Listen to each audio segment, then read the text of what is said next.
வணக்கங்க, அனைவருக்கும் வணக்கம். இன்றைக்கி நம்ம என்ன பார்க்க போகிறோம்னா குமுதம் புக்கு இருக்குல்லங்க, அதில் உள்ள குறுக்கெழுத்து போட்டியை தான் பார்க்க போகிறோம். இந்த குமுதம் புக்கு எடிஷன் வந்து என்னைக்குள்ளதுன்னு டேட்டா பாருங்கள், May 6, 2026ங்க. நீங்கள் குறுக்கெழுத்து போட்டி சால்வ் பண்ண ஆசைப்படுறீங்கிறதுக்காக வேகமாக அந்த புக்கோட எடிஷன் நம்ம கொண்டு வந்துட்டோம் உங்களுக்காக. May 6, 2026. நான் இந்த வீடியோ எடுக்கக்கூடிய டேட்டு பார்த்திங்கன்னா உங்களுக்காக என்றைக்கு எடுக்கும், ஏப்ரல் 28 உங்களுக்கு நைட்டு எடுத்துகிட்டு இருக்கேங்க. சரிங்களா? இந்த குறுக்கெழுத்து போட்டியை 1 by 1 சால்வ் பண்ண ஆரம்பிக்கலாங்க. இன்னும் பதில் எதுவுமே நான் சால்வ் பண்ண ஆரம்பிக்கலை. குமுதம் படி என் பதில் உள்ள பழங்கால நாணயம். குமுதம் படி அப்படிங்கிறதுல பழங்கால நாணயம் இருக்கான் அப்படின்னா என்னங்கிறது நம்ம ரெண்டாவது பார்ப்போம். சரிங்களா? இப்போ நம்ம 1 by 1 அந்த கேள்வியெல்லாம் சால்வ் பண்ண ஆரம்பிக்கலாங்க. சரிங்களா? இன்னைக்கு கொஞ்சம் பொறுமையாகவே சால்வ் பண்ணலான்னு நினைக்கிறேன். இடமிருந்து வலம் முதல் கேள்விங்க. இடமிருந்து வலம், நிலைமொழியின் ஈரும் வருமொழியின் முதலும் சேர்ந்திட தோன்றும் இணைப்பு. நிலைமொழி அப்படின்னா உயிர்மை சேர்ந்து வரக்கூடியது நிலைமொழின்னு சொல்லலாம். நிலைமொழியில் உள்ள எழுத்துக்கும் அதாவது ஆரம்பிக்க எழுத்துக்கும், சரிங்களா, வருமொழியில் உள்ள எழுத்துக்கும் சேர்ந்திட தோன்றும் இணைப்பு. ஏதாவது எடுத்துக்காட்டு எக்ஸாம்பிள் சொல்லலாமா? கூட்டல் உலகம் அப்படின்னு எடுத்திங்கன்னா இதில் நிலைமொழி வந்து ஆன்னு வச்சுக்கோங்க. உலகம் இது வந்து வருமொழி. ஓகேங்களா? இதை சேர்க்கையில் நடுவில் ஒரு வேர்டு உங்களுக்கு கிடைக்கும், சேர்ந்திட தோன்றும் இணைப்பு வகுப்பு. இதில் ஒரு வேர்டு கிடைக்கும். கூட்டல் உலகத்தை என்னன்னு சொல்லுவீங்க? அவ்வுலகம்னு எழுதுவோம். அவ்வுலகம்னு எழுதுவோம். சரிங்களா? இந்த இவ்வுங்கிறது என்னன்னு சொல்லுவோம்னா சந்தி. என்னது? சந்தி. பதில் என்ன? சந்தி. சரிங்களா? சரிங்க. ரெண்டாவது கேள்வி என்னன்னு பாருங்கள். தமிழில் ஸ்கூ திருகாணின்னு சொல்லுவோம்ல, திருகாணி ஸ்கூன்னா அப்போது தீல ஆரம்பிச்சுக்குங்க. திருகுன்னா என்னது? ஸ்கூ. சரிங்க. பனிக்காலத்தில் உணர்வு, பனிக்காலத்தில் நம்மளுக்கு என்ன உணர்வு வரும்? குளிருங்க, குளிர்.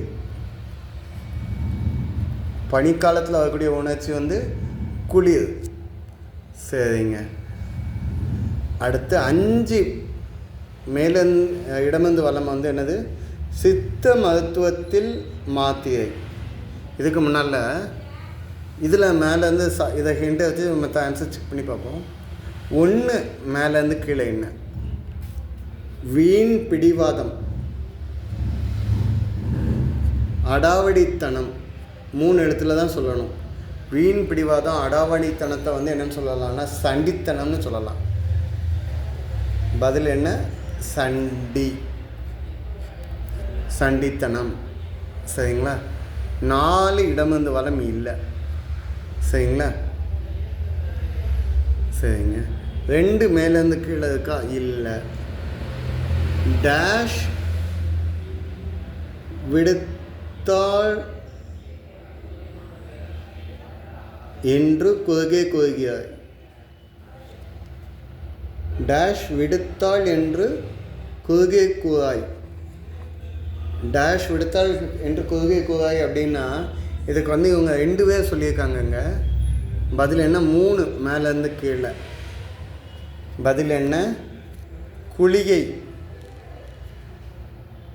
குளிகை விடுத்தாள் என்று குறுகிய கூறாய். 3 மேலேருந்து கீழே. சரிங்களா? குளிகை. சரிங்களா? குளிகை. இந்த குளிகைக்கு 2 பேர் சொல்லியிருக்காங்க. ஒன்று வந்து அருணகிரிநாதர் திருப்புகழில் திருவிடை மருதூரில் 859 என்ன சொல்லியிருக்காருன்னா இந்த வேடை சொல்லியிருக்காரு. இதே வேடை திருச்செந்தூரில் கந்த கலிவெண்பால் குமரகுரு சுவாமிகளும் சொல்லியிருக்காரு. இது அப்படின்னு என்ன அர்த்தம்? குளிகை விடுத்தால் என்று குறுகை கூவாய் அப்படின்னா என்ன அர்த்தம் அப்படின்னா முருகனுடைய அழகை வர்ணிக்கிறது. முருகனுடைய திருமணிய வர்ணிக்கையில் அவரோட காதில் போட்டிருக்க அணிகலன் வந்து அசைந்த ஆர்டர் வந்தது என்னன்னு சொல்கிறாங்க, குளிகை. காதில் மாட்டிக்கக்கூடிய குண்டலத்தை தான் குளிகைன்னு நம்ம சொல்லுவோம். சரிங்க, 3 மேலேருந்து கூல அந்தனால குளிகைன்னு எடுத்துட்டீங்க. 5 இடம் வந்து வளம். சித்த மருத்துவத்தில் மாத்திரையும் என்னன்னு சொல்லுவீங்க, குளிகைன்னு தான் சொல்லுவோம். இந்த குளிகைனா மாத்திரை, இந்த குளிகைனா என்னது சொல்லுவீங்க, காதில் மாட்டக்கூடிய குண்டலம்னு அர்த்தம். சரிங்க, 2 மேலேருந்து கீழே இல்லைங்க. சரிங்களா, அப்போ 5 கீழேருந்து மேலே கரெக்டான ஆன்சர் செக் பண்ணி பார்த்துடலாமா? மகாபாரதத்தில் 5க்கு அம்மா. மகாபாரதத்தில் 5 பேர். யார் அந்த 5 பேர் அப்படின்னு கேட்டிங்கன்னா, யுதிஷ்டிரன், பீமன், அர்ஜுனன், நகுலன், சகாதேவனுக்கெல்லாம் அம்மா யாருன்னா குந்தி பாண்டுவுடைய குழந்தைங்கள் தான் இவங்க. குந்தி வந்து அவங்களோட அப்பா வாயு பகவான். சரிங்க, 7 முதலாளி உரிமையாளர் வழக்கில் இருக்கும் வட சொல். இதுக்கு அதாவது ஹிண்ட் வந்தால் செக் பண்ணி பார்க்கலாங்க. 5 வலமிருந்து இடம் இருக்கா?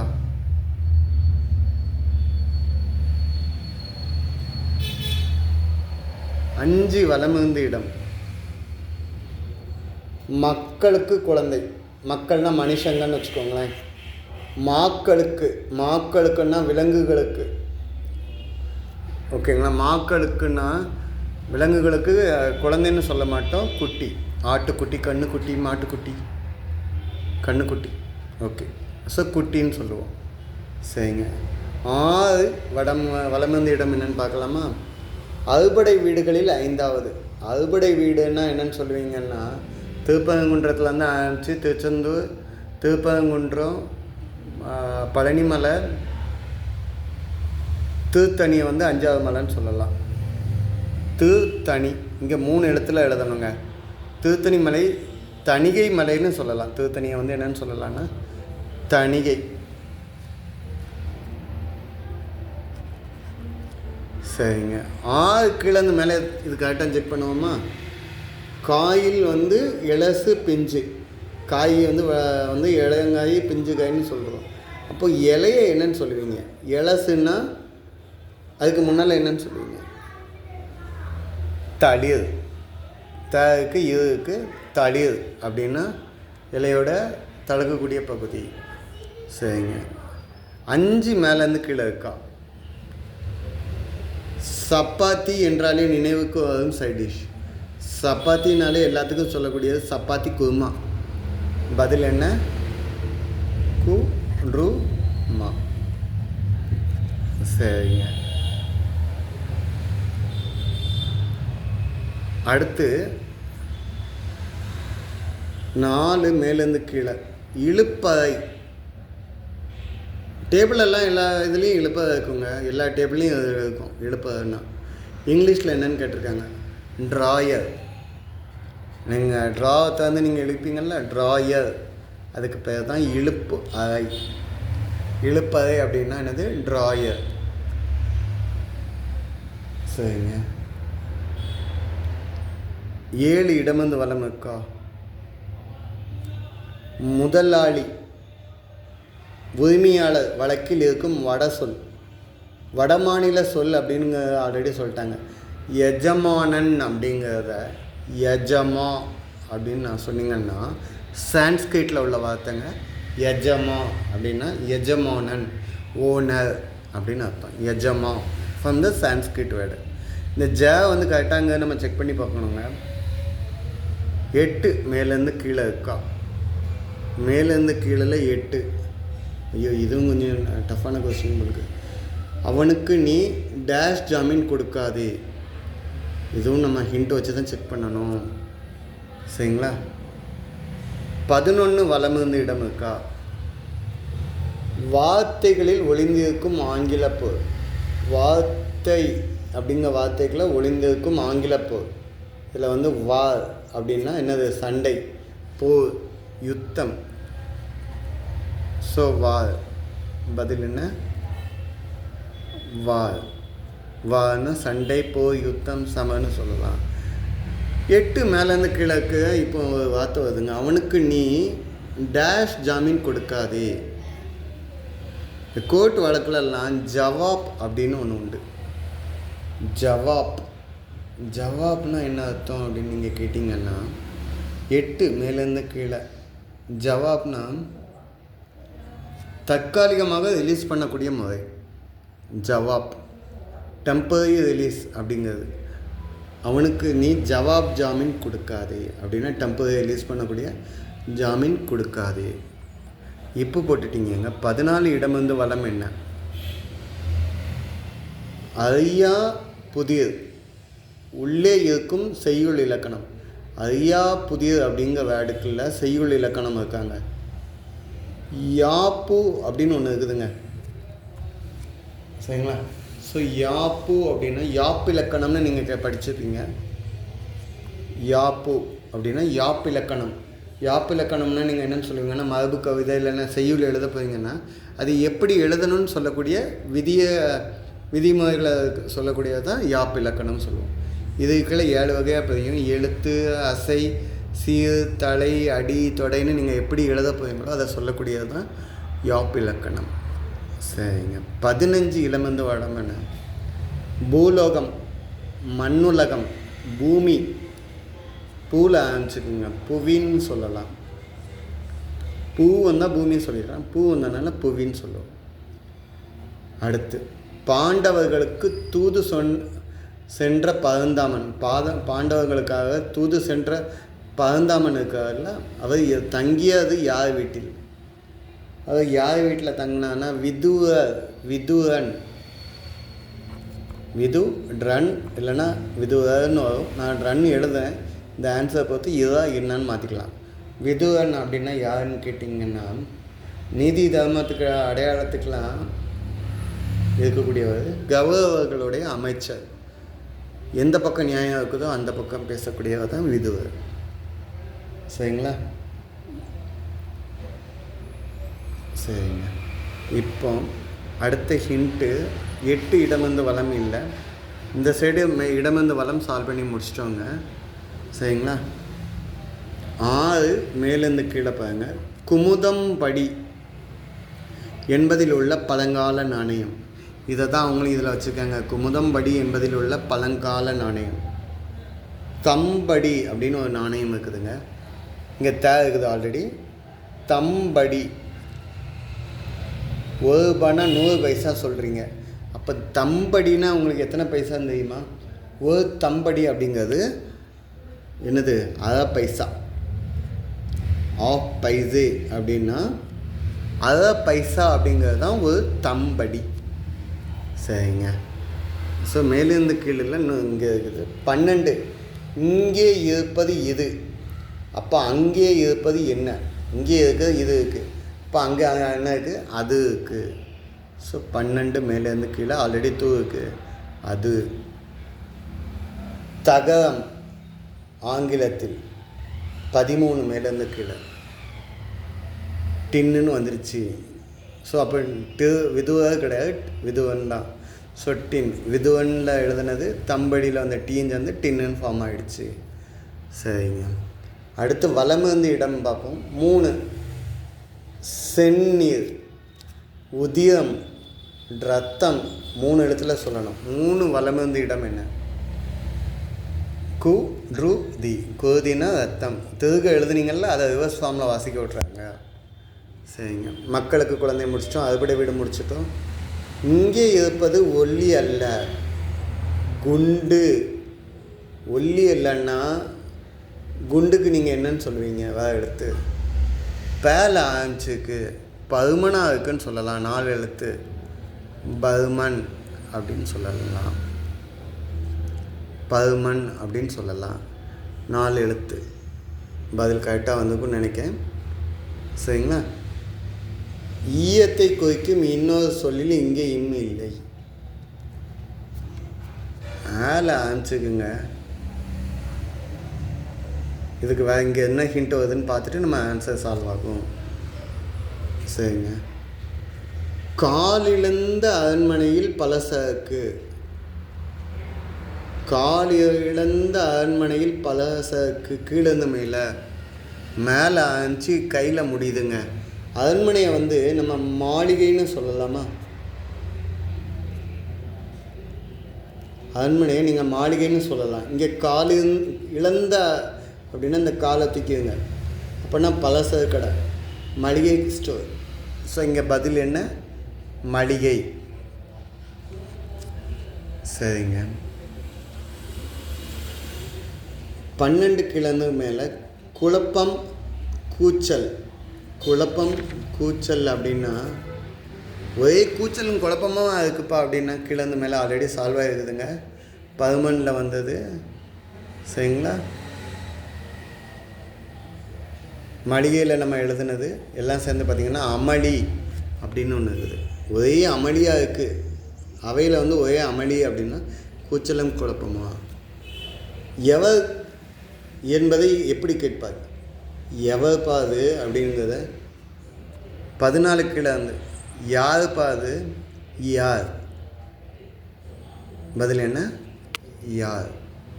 சரிங்க.